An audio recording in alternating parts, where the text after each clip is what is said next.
తెలంగాణ రాజకీయాల్లో ఫైర్ బ్రాండ్గా పేరు తెచ్చుకున్న నాయకుడు రేవంత్ రెడ్డి అధికార పక్షంలో ఎవరున్నా తనదైన శైలిలో విరుచుకుపడుతూనే ఉంటారు. అయితే తెలంగాణలో సీఎం కేసీఆర్కు బలమైన ప్రత్యర్థిగా రేవంత్ రెడ్డి నిలబడుతున్నారు. ప్రతి విషయంలో కేసీఆర్ని టార్గెట్ చేసి విమర్శనాస్త్రాలు సంధిస్తూనే ఉంటారు. దీంతో రేవంత్ రెడ్డి టీఆర్ఎస్కు కొరకరాని కొయ్యగా మారారు. రేవంత్ రెడ్డిని టార్గెట్ చేసే విధంగా టీఆర్ఎస్ రాజకీయాలు మొదలుపెట్టిందని తెలుస్తోంది. మరి పోయిన అసెంబ్లీ ఎన్నికల్లో సైతం కేసీఆర్ రేవంత్ రెడ్డిని టార్గెట్ చేసి ఓడించేందుకు భారీగానే కసరత్తు చేశారు.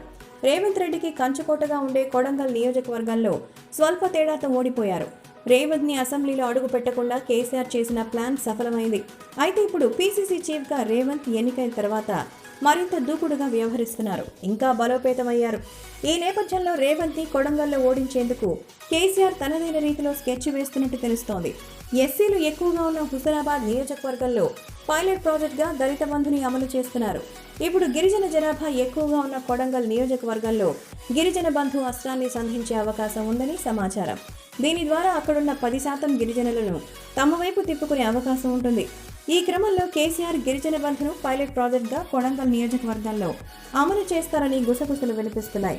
మరోవైపు రేవంత్ రెడ్డి ప్రస్తుతం దళిత గిరిజన ఆత్మగౌరవ దండోరా పేరుతో ప్రభుత్వంపై పోరాటం మొదలుపెట్టారు. ఇదే క్రమంలో రేవంత్కు అదే దారిలో కౌంటర్ ఇవ్వాలని కేసీఆర్ ప్లాన్ వేస్తున్నట్టు తెలుస్తోంది.